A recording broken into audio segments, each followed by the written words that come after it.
Olá, tudo bem? Vim aqui falar sobre a mulher do fluxo de sangue. Em Marcos 5:21, nós temos: E tendo Jesus passado novamente em um barco para outra margem, ajuntou-se a ele uma grande multidão, e ele estava à beira-mar.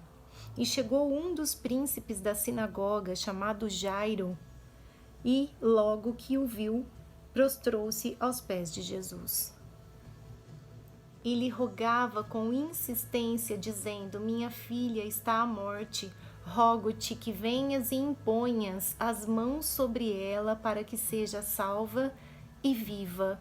Aqui eu quero chamar a atenção para essa importância da imposição das mãos. Ele cria na imposição das mãos de Jesus sobre a filha dele, ele cria na cura da filha dele pela imposição das mãos do nosso mestre dos mestres. Jesus foi com ele e seguia-o uma grande multidão que o apertava.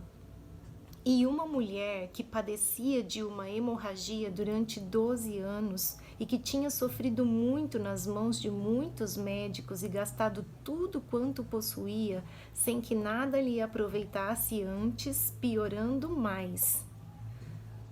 E ouvindo falar a respeito de Jesus, veio por detrás, entre a multidão, e tocou o seu manto. Essa mulher fazia 12 anos que estava com um fluxo de sangue ininterrupto. Ela ficava onde ficavam as mulheres nesses dias, num lugar chamado Tami. E esse lugar era onde elas ficavam reunidas enquanto elas estavam nesse período. Quando elas adentravam nesse lugar, elas eram vigiadas por um levita que ficava na porta, e quando cessava o fluxo, quando passavam os dias desse fluxo, elas, ao saírem, tinham que entregar a roupa com a qual elas entraram ali, para que esse levita que ficava ali na porta, ali vigiando, queimasse essa roupa numa fogueira. Olha só, tamanha era assim a rejeição, a repugnação em relação a essas mulheres consideradas impuras nos dias de fluxo. Então imaginem, essa mulher com 12 anos ininterruptos de fluxo de sangue, como que ela deveria se sentir, né?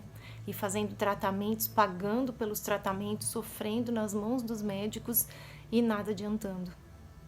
E ela ficou sabendo de Jesus Cristo. Quando ele passou por ali, ela pensou: eu vou até ele e eu vou tocar na roupa dele e eu vou ser curada. Ela cria que, ao tocar a roupa dele sem nada dizer, considerando que, se uma mulher que considerada impura nos dias de fluxo de sangue naquela época, se ela tocasse alguém, ela poderia ser apedrejada até a morte, porque era um crime, era como se fosse um crime. Então, o que ela fez? Soube que Jesus passaria por ali, saiu desse lugar onde ela ficava há tanto tempo e foi lá para tocar na roupa dele e receber a cura. Ao fazer isso, ao tocar na roupa de Jesus, ela de fato sente que estancou o sangramento e ela se sentiu curada. Mas observem, estancou, não curou definitivamente. Por quê? Porque ela não foi se prostrar aos pés do Senhor, ela não se confessou a Ele, ela não o adorou. Ela foi por trás, por detrás e tocou na orla das suas roupas. Então, o que isso significa? Que ela não estava com um compromisso com o Senhor. Ela, a hora que faz isso, sabendo, né, que naquela época, que ali, naquele contexto, ela poderia ser julgada, até mesmo, né, apedrejada, ela foi e fez dessa forma. E esse método não agrada ao Senhor Jesus. Então, ele pergunta: quem me tocou? E os seus discípulos falam para ele: Senhor, como perguntas quem te tocou? Tantas pessoas aqui, era uma multidão, e ele estava sendo comprimido, apertado enquanto ele passava, as pessoas o apertavam. Mas ele sentiu que saiu dele uma virtude, um poder. E quando ele pergunta isso, ela se atenta. E aí sim, ela vai para os pés dele, confessa e adora ao Senhor. E aí ele diz a ela, vou continuar a leitura. E ela dizia: se tão somente tocar as suas vestes, serei curada. E E imediatamente a fonte de seu sangue se estancou e sentiu que o seu corpo estava curado daquele mal que a afligia. E Jesus, então, percebendo em si mesmo que a virtude saíra dele, voltando-se para a multidão, perguntou: quem tocou as minhas vestes? Responderam-lhe os seus discípulos: vês que a multidão te aperta e perguntas: quem te tocou? Mas ele olhava ao seu redor para ver aquela que fizera isto. Então, aquela mulher, atemorizada e tremendo, consciente daquilo que nela fora realizado, veio e prostrou-se diante dele e lhe declarou toda a verdade. E ele lhe disse: filha, a tua fé te salvou. Vai em paz e sê curada do açoite desse teu mal. Aí sim ela foi curada. Por quê? Porque ela foi diante do Senhor. Ela se prostrou aos pés do Senhor. E aí sim ela foi curada. Glória a Deus. Só Ele tem o poder. Só Jesus pode curar. Só Ele pode curar. Então eu vou continuar agora com Jairo e a filha de Jairo, porque afinal de contas Jesus estava indo à casa de Jairo para impor as mãos sobre a filha dele e curá-la.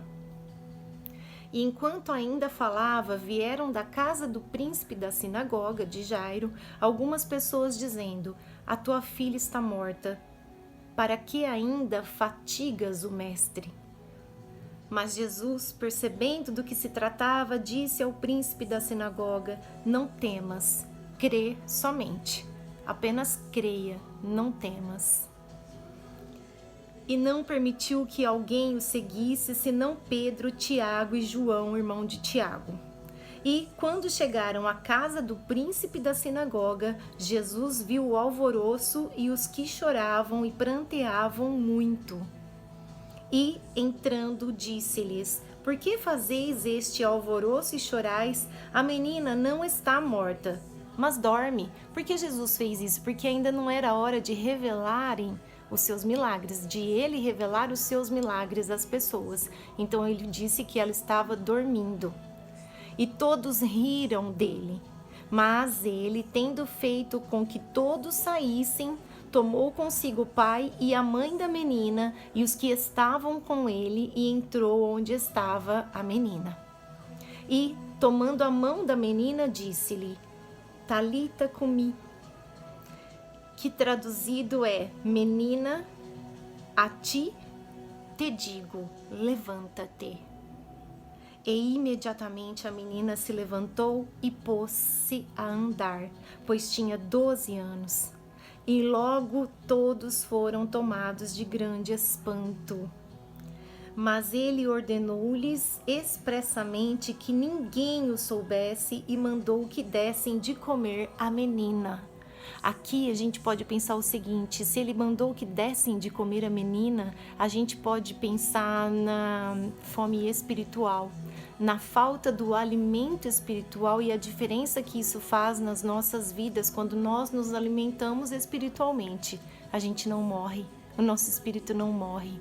Então hoje eu fico aqui com essa palavra breve. Espero que sirva para a reflexão de vocês, a importância de nós nos prostrarmos aos pés do Senhor Jesus. Somente Jesus pode curar.